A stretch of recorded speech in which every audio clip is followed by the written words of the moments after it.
Seja bem-vindo, seja bem-vinda ao DRN Audiolivros. Se você curte aí histórias de alta fantasia e outros tipos de livros, siga a gente aí, que sempre estamos produzindo bastante coisa. Deixe suas dicas para leituras futuras, mesmo que eu não traga imediatamente, em alguma hora eu vou trazer. Se tem alguma dica de melhoria também, deixe nos comentários que a gente sempre tenta te seguir. E que 2023 seja um ano melhor para todos nós. Não esqueça de curtir e deixar o like para dar uma força pra gente no canal também aí. E vamos mergulhar nas nossas aventuras. 7. Jornada para a Encruzilhada. Frodo e Sam voltaram às suas camas e lá ficaram deitados em silêncio, repousando um pouco, enquanto os homens se agitavam e os afazeres do dia começavam. Algum tempo depois, trouxeram-lhe águas e foram então levados a uma mesa onde havia comida servida para 3. Faramir fez o desejo com eles. Não dormira desde a batalha do dia anterior, porém não parecia cansado. Quando terminaram, ele se pôs de pé. Que a fome não vos perturbe na estrada, disse Faramir. Tendes poucas provisões, mas mandei que fosse posta em vossas mochilas pequena quantidade de comida apropriada para viajantes. Não vos faltará água enquanto caminhardes em Ithilien, mas não bebais de nenhum riacho que flui de Imlad Morgul, o vale da morte viva. Também isto preciso vos contar. Meus batedores e vigias retornaram todos, mesmo alguns que se esgueiraram à vista do Morannon. Todos descobriram algo estranho. A terra está vazia. Não há nada na estrada, e em nenhum lugar se ouve o som de pé, nem trompa, nem corda de arco. Um silêncio expectante paira sobre a terra inominável. Não sei o que isso pressagia, mas o tempo corre rápido para alguma grande conclusão. Uma tempestade está chegando. Apressai-vos enquanto podeis. Se estiverdes prontos, vamos embora.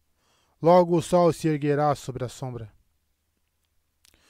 Trouxeram aos hobbits suas mochilas, um pouco mais pesadas do que antes, e também 2 robustos cajados de madeira polida, com pontas de ferro e cabeças entalhadas perpassadas de tiras de couro trançado. Não tenho presentes adequados para vos dar a nossa despedida, comentou Faramir. Mas tomai estes cajados. Poderão servir aos que caminham ou escalam no ermo. Os homens das Montanhas Brancas os usam, porém, estes foram reduzidos à vossa estatura e receberam novas pontas. São feitas da bela árvore Lebethron, apreciada pelos marceneiros de Gondor, e lhes foi imposta uma virtude de encontrar e retornar. Que essa virtude não fracasse por completo sob a sombra a qual estáis indo. Os hobbits fizeram profundas mesuras. Muito bondoso anfitrião, disse Frodo. Foi-me dito por Elrond de Meio-Elfo que eu encontraria amizade pelo caminho, secreta e inesperada. Certamente não esperava amizade como a que demonstraste. Encontrá-la transforma o mal em grande bem. Aprontaram-se então para partir. Gollum foi trazido de algum canto ou buraco esconderijo e parecia mais contente consigo mesmo do que antes, apesar de se manter junto a Frodo e evitar o olhar de Faramir. Vosso guia deve ser vendado, disse Faramir. Mas a ti e ao teu empregado Samwise eu libero disso, se quiserdes. Gollum guinchou e se contorceu, e se agarrou a Frodo quando vieram lhe vendar os olhos. E Frodo disse: Vendai-nos os 3 e cobri meus olhos primeiro. Quem sabe ele veja então que não há má intenção. Assim foi feito, e foram levados para fora da caverna de Renef-Amun. Depois de passarem pelos corredores e pelas escadarias, sentiram o frio ar matutino, fresco e suave, ao seu redor. Ainda prosseguiam cegos por algum tempo, subindo e depois descendo um pouco. Por fim, a voz de Faramir ordenou que fossem desvendados. Estavam mais uma vez sob os ramos da floresta. Não se ouvia o ruído da cascata, pois já se estendia uma longa encosta voltada para o sul entre eles e a ravina onde corria o riacho. A oeste podiam ver uma luz através das árvores, como se ali o mundo chegasse a um súbito fim, em uma beira que desce apenas para o céu. Aqui é a última divisão de nossos caminhos, disse Faramir. Se aceitardes meus conselhos, não vos virei ainda para o leste. Ide reto em frente, pois assim por muitas milhas tereis a cobertura da mata.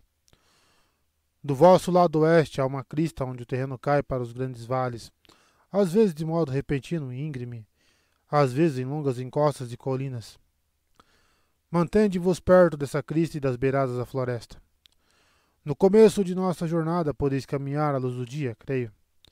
A terra sonha em falsa paz e por pouco tempo todo o mal se retirou. Tende boa viagem enquanto podeis. Abraçou então os hobbits, à moda de seu povo, agachando-se e lhes pondo as mãos nos ombros, e lhes beijando a testa. Ide com boa vontade de todos os homens bons, disse ele. Eles se inclinaram até o chão. Então ele se virou e, sem olhar para trás, deixou-os e foi ter com seus dois guardas que estavam a pequena distância. Admiraram-se de ver a velocidade com que se moveram então aqueles homens trajados de verde, desaparecendo quase em um piscar de olhos. A floresta onde Faramir estivera de pé parecia vazia e tristonha, como se um sonho tivesse passado. Frodo suspirou e voltou para o sul, como se quisesse assinalar seu desprezo por toda aquela cortesia. Gollum estava esgaravatando na terra, ao pé de uma árvore. Já está com fome de novo? Pensou Sam.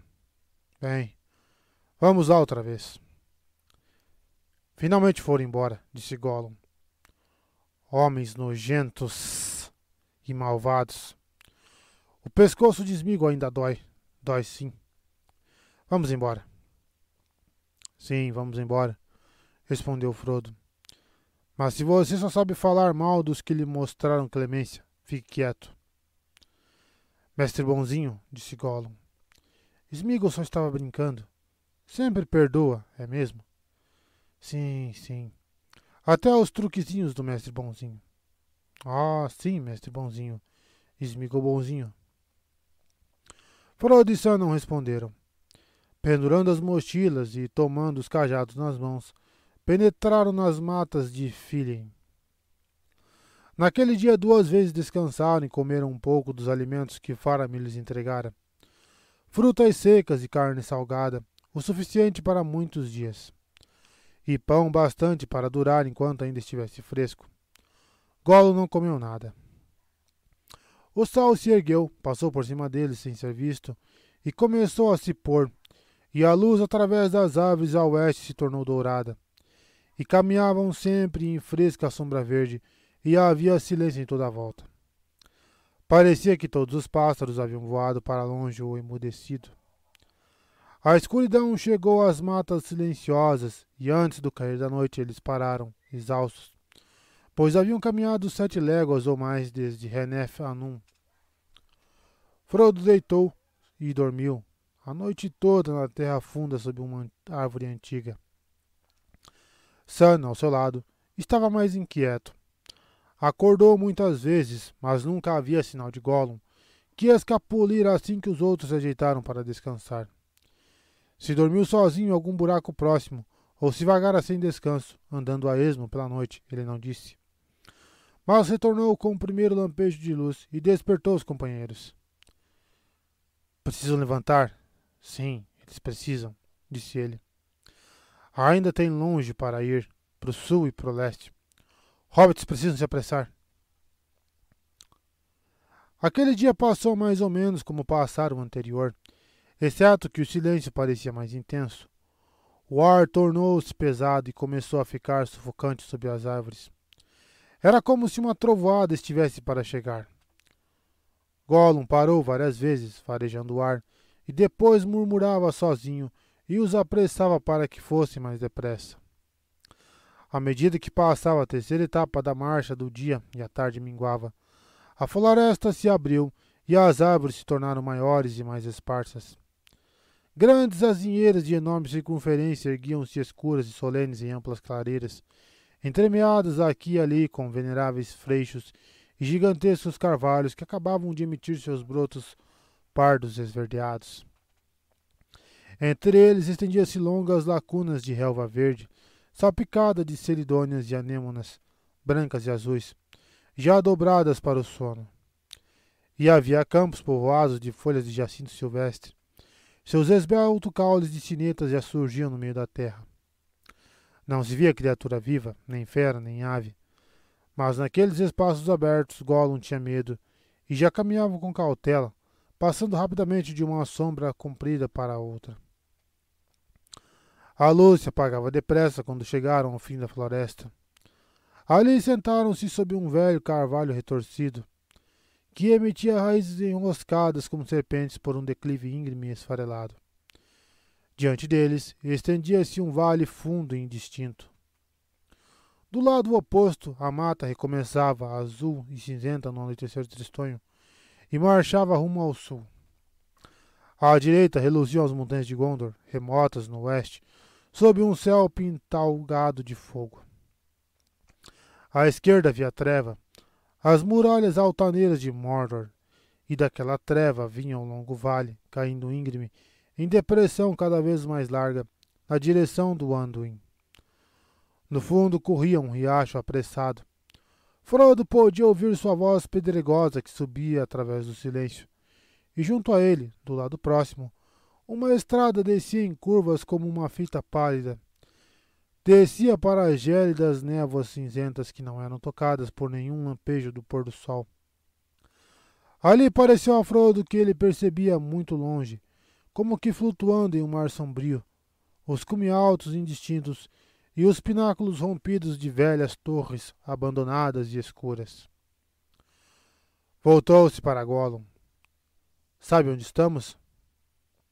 Perguntou ele. Sim, mestre. Lugares perigosos. Essa é a estrada da Torre do Lua, mestre, que desce para a cidade em ruínas nas margens do rio. A cidade em ruínas, sim. Lugar muito nojento, cheio de inimigos. Nós não devíamos ter seguido o conselho dos homens. Hobbits vieram bem longe da trilha. Preciso ir por leste agora, bem lá em cima. Balançou o braço magro na direção das montanhas sombrias. E não podemos usar essa estrada. Oh, não. Gentes cruéis vêm por aqui, descem da torre. Frodo olhou a estrada lá embaixo. Fosse como fosse, agora nada se movia nela. Parecia solitária e abandonada, descendo rumo às ruínas vazias na névoa. Mas havia uma sensação maligna no ar, como se de fato pudessem estar passando seres, subindo e descendo, que os olhos não podiam ver. Frodo estremeceu ao rever os picos distantes, que agora sumiam dentro da noite, e o som da água parecia frio e cruel.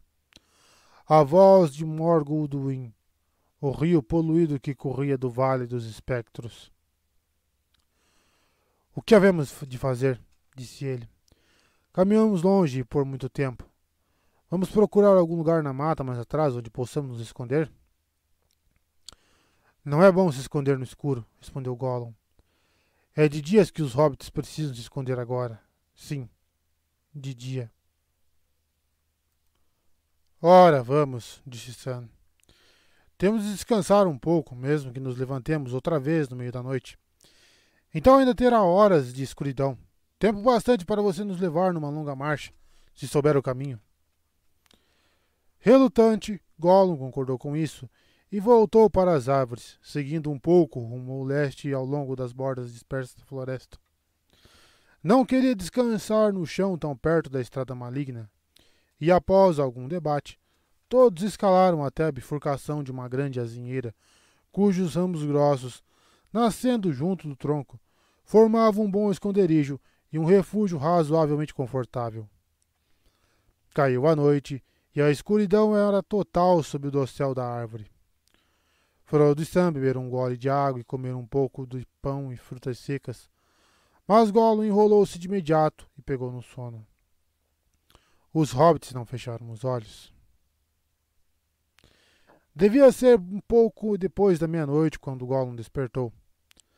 De repente, deram-se conta dos seus olhos pálidos, de pálpebras abertas, luzindo em sua direção. Ele escutou e fungou, o que parecia ser, como eles haviam notado antes, seu método usual para descobrir qual era a hora da noite. Estamos descansados? Tivemos um bonito sono?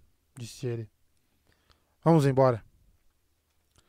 Não estamos e não tivemos, grunhiu Sam.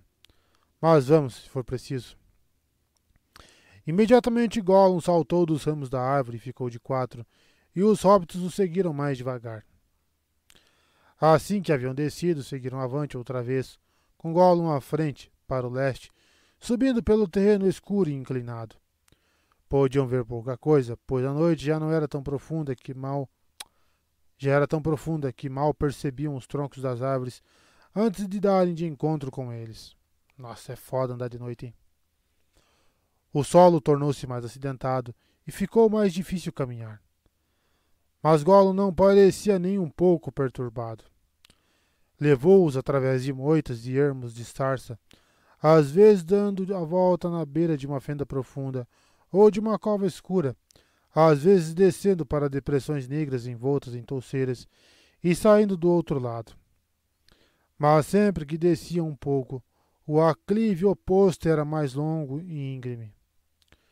Subiam continuamente. Na primeira parada olharam para a retaguarda e mal conseguiram perceber as copas das árvores que tinham deixado para trás, estendendo-se como uma vasta sombra densa. Uma noite mais escura sob o céu escuro e vazio. Parecia haver um grande negrume erguendo-se devagar vindo do leste, consumindo as estrelas débeis e embaçadas. Mais tarde a lua poente escapou das nuvens que a perseguiam, mas estava toda envolta em um doentio clarão amarelo. Por fim, Gollum voltou-se para os hobbits. Dia logo, disse ele. Hobbits precisam se apressar. Não é seguro ficar descoberto nesses lugares. Tenham pressa. Acelerou o passo e eles o seguiram, exaustos. Logo começaram a escalar uma grande cadeia de colinas escarpadas. Estava mormente coberta com espessas moitas de tojos, arandos e espinheiros baixos e duros, apesar de se abrirem clareiras aqui e ali, cicatrizes de incêndios recentes. Os arbustos de tojo tornaram-se mais frequentes à medida que se aproximavam do topo. Eram muito velhos e altos, esquálidos e pernudos embaixo, mas grossos no alto, e já brotavam deles flores amarelas que reluziam no escuro e emitiam um débil aroma doce. Eram tão altas as moitas espinhentas que os hobbits podiam andar eretos por baixo delas, atravessando longos corredores secos atapetados de terra funda e espinhosa. Tá parecendo Samambaia. Do lado oposto daquela larga crista de colinas, interromperam a marcha e engatinharam para se esconderem sob um conjunto emaranhado de espinheiros. Seus ramos torcidos, descendo até o chão, eram encimados por um labirinto rastejante de velhas urges. Bem no interior havia um recinto oco, com caibros de galhos mortos e sarças e cobertos pelas primeiras folhas e brotos da primavera. Ali ficaram deitados por algum tempo, ainda cansados demais para comerem, e, espiando pelos buracos da cobertura, esperaram o lento crescimento do dia. Mas o dia não veio. Só uma penumbra parda e morta. No leste havia um vago clarão vermelho sob a nuvem baixa. Não era o vermelho do amanhecer. Por cima das terras acidentadas a meio caminho, as montanhas de Efelduaf se erguiam carrancudas, negras e informes na base, onde a noite jazia espessa e não ia embora. No topo, com cumes recortados e bordas delineadas, duras e ameaçadoras diante do brilho de fogo. À direita deles destacava-se um grande contraforte das montanhas, escuro e negro em meio às sombras, estendendo-se para o oeste. Para onde vamos aqui? Perguntou Frodo. Aquela é a abertura do Vale Morgul, lá na frente, além daquela massa negra? Precisamos pensar nisso já, disse Sam. Certamente não vamos andar mais nesse dia, se é que é dia. Talvez não, disse Gollum. Mas precisamos ir logo para a encruzilhada. Sim, para a encruzilhada. É aquele caminho por ali, sim, mestre. O clarão vermelho sobre Mordor mingou. A penumbra se tornou mais profunda à medida que grandes vapores subiam no leste e se arrastavam por cima deles. Frodo e Sam comeram algum alimento e depois se deitaram, mas Gollum estava impaciente. Não comia da comida deles, mas bebeu um pouco de água e depois engatinhou-se por baixo das moitas, fungando e murmurando. Então desapareceu de repente.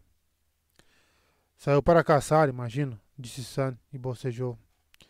Era a sua vez de dormir primeiro e logo estava afundado em um sonho. Pensou que estava de volta ao jardim de Bolsão, procurando algo, mas tinha nas costas uma mochila pesada que o fazia curvar-se. De algum modo, tudo parecia muito exuberante e cheio de ervas daninhas e espinheiros, e samambaias invadiam os canteiros junto à sebe de baixo. Um montão de trabalho para mim, posso ver isso. Mas estou tão cansado, repetiu ele. Lembrou-se do que estava procurando. Meu cachimbo, disse ele, e com isso acordou. Bobo, disse para si mesmo, abrindo os olhos e perguntando-se por que estava deitado embaixo da sebe. Esteve na sua mochila o tempo todo. Então deu-se conta, primeiro, de que o cachimbo podia estar na mochila, mas ele não tinha folha. E depois de que estava a centenas de milhas de Bolsão. Sentou-se. Parecia estar quase escuro. Por que o seu patrão deu deixar dormir fora de turno até a tarde? Não pegou no sono, Sr. Frodo, disse ele. Que horas são? Parece que está ficando tarde. Não, não está, disse Frodo. Mas o dia está ficando mais escuro em vez de mais claro. Cada vez mais escuro. Pelo que posso estimar, ainda não é meio-dia. E você só dormiu umas 3 horas. Eu me pergunto o que vem por aí, disse Sam. Está chegando uma tempestade? Se está, vai ser a pior que já houve. Vamos querer estar em um buraco fundo, não só enfiados embaixo de uma sebe. Apurou os ouvidos. O que é isso? Trovão ou tambores? Ou o que é? Não sei, respondeu Frodo. Já está acontecendo faz um bom tempo. Às vezes parece que o chão treme. Às vezes parece ser o ar pesado que palpita nos ouvidos. Sam olhou em volta. Onde está Gollum? Disse ele. Ele ainda não voltou? Não, disse Frodo. Não houve sinal nem som dele. Bem, eu não aguento ele, comentou Sam. Na verdade, nunca levei nada em uma viagem que eu sentisse menos pena de perder pelo caminho. Mas seria bem coisa dele, depois de percorrer todas essas milhas, se perder agora. Bem quando vamos precisar mais dele. Quer dizer, se é que ele vai ter alguma utilidade, do que eu duvido. Você se esquece dos pântanos, disse Frodo. Espero que nada tenha lhe acontecido.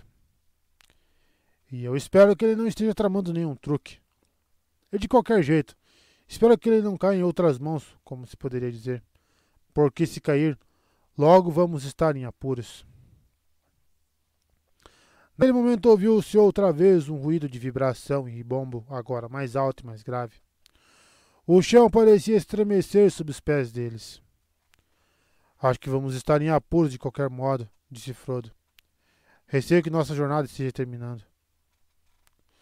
Quem sabe, disse Sam. Mas onde há vida há esperança, como o meu feitor costumava dizer. E necessidade de mantimentos, como ele normalmente acrescentava. Como um bocado, Sr. Frodo, e depois durma um pouco. À tarde, como Sam supunha que devia ser chamada, avançou. Olhando do refúgio, ele só podia ver um mundo pardacento sem sombras, desfazendo-se lentamente em uma melancolia sem contrastes e sem cor. A sensação era sufocante, mas não de calor. Frodo dormiu inquieto, virando-se, agitando-se, murmurando às vezes. 2 vezes Sam pensou tê-lo ouvido dizendo o nome de Gandalf. O tempo parecia arrastar-se interminavelmente. De repente, Sam ouviu um chiado atrás de si, e ali estava Gollum de quatro, espiando-os com olhos reluzentes. Acordem, acordem, acordem, dorminhocos, sussurrou ele. Acordem, não tem tempo para perder. Precisamos ir, sim. Precisamos ir imediatamente. Não tem tempo para perder. Sam encarou com suspeita. Ele parecia assustado ou excitado. Ir agora? Qual é o seu joguinho? Ainda não é hora. Nem pode ser hora do chá. Pelo menos não em lugares decentes onde existe hora do chá. Bobo, chiou Gollum. Não estamos em lugares decentes. O tempo está acabando, sim, correndo depressa. Não tem tempo para perder. Precisamos ir. Acorde, mestre, acorde. Tateou Frodo e Frodo, acordando, assustado, sentou-se de repente e o agarrou pelo braço. Gollum libertou-se com um tranco e recuou. Não podem ser bobos, chiou ele. Precisamos ir.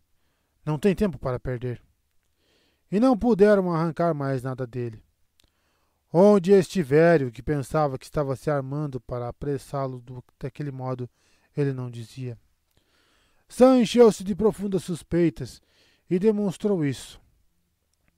Mas Frodo não deu sinal do que se passava em sua mente. Suspirou, pôs a mochila e aprontou-se para sair da escuridão que continuava aumentando.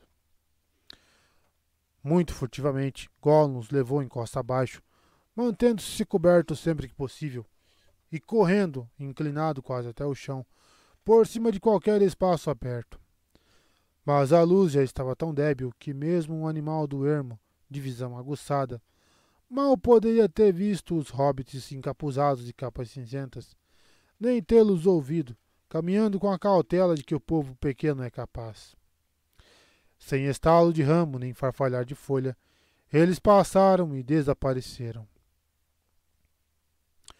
Por cerca de uma hora foram em frente, silenciosos, em fila, oprimidos pela escuridão e pela absoluta quietude da região, só interrompida vez por outra pelo débil ribombo, como trovão longínquo, ou toque de tambores em alguma concavidade das colinas. Desceram desde o esconderijo e depois, voltando-se para o sul, fizeram o percurso mais reto que Gollum conseguiu encontrar através de uma longa encosta acidentada que se inclinava para cima na direção das montanhas. Logo, pouco à frente, erguendo-se como uma muralha negra, viram um cinturão de árvores. Ao se aproximarem, deram-se conta de que elas eram de vasto tamanho, ao que parecia muito antigas, e que ainda se elevavam alto, apesar de terem os topos macilentos e quebrados, como se a tempestade e o raio as tivessem assolado, mas sem matá-las nem abalar suas raízes profundíssimas. A encruzilhada, sim, sussurrou Gollum. As primeiras palavras que foram faladas desde que deixaram o esconderijo. Precisamos ir por ali. Virando-se então para o leste, ele os levou em costa acima. E então de súbito ali estava ela diante deles. A estrada do sul, fazendo curvas em torno dos sopés exteriores das montanhas, até finalmente mergulhar no grande anel de árvores. Este é o único caminho, sussurrou Gollum. Não tem trilha além da estrada. Não tem trilha. Precisamos ir à encruzilhada, mas apressem-se. Façam silêncio. Furtivos como batedores no acampamento dos inimigos, eles rastejaram até a estrada e se esgueiraram junto à sua margem ocidental sob a ribanceira rochosa, cinzentos como as próprias pedras e de passo macio como gatos caçadores. Por fim alcançaram as árvores e descobriram que estavam em um grande anel sem cobertura, aberto no meio ao céu sombrio. O espaço entre os imensos caules eram como os grandes arcos escuros de um salão em ruínas. Bem no centro encontravam-se 4 caminhos. Atrás deles estendia-se a estrada para o Morannon. Diante deles, ela corria outra vez para fora, em sua longa jornada para o sul. Pela direita vinha subindo a estrada da velha Osgiliath, e atravessando, ela passava rumo ao leste para a escuridão. O 4º caminho, a estrada que deviam tomar. Parado ali por um momento, pleno de temor, Frodo deu-se conta de que havia uma luz brilhando. Via-a iluminando o rosto de Sam ao seu lado.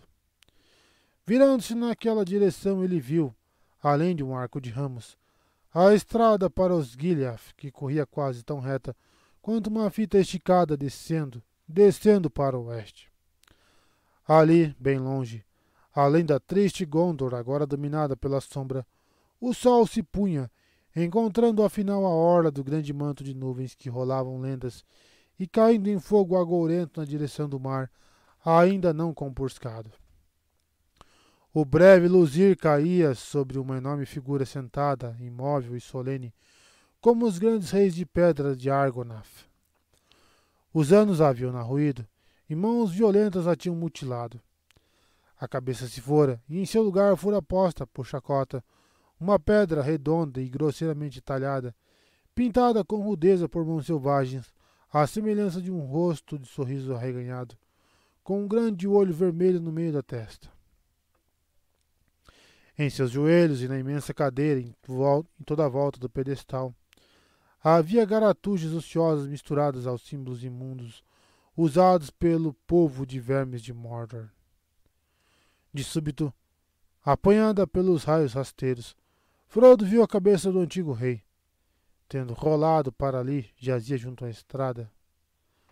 "Olhe, Sam!" exclamou ele, tão admirado que chegou a falar. "Olhe! O rei tem coroa de novo." Os olhos eram ocos, e a barba esculpida estava quebrada, mas em torno da testa, alta e serena, havia um diadema de prata e ouro. Uma planta rastejante com flores semelhantes a estrelinhas brancas enleara-se na fronte como que por reverência ao rei tombado, e nas frestas de seus cabelos de pedra reluzia um saião acre e amarelo. "Não podem conquistar para sempre", disse Frodo. E então, repentinamente, o breve relance se foi. O sol mergulhou e desapareceu, e como quando se fecha um lampião, caiu a noite negra. E vamos para as escadarias de Cirith Ungol.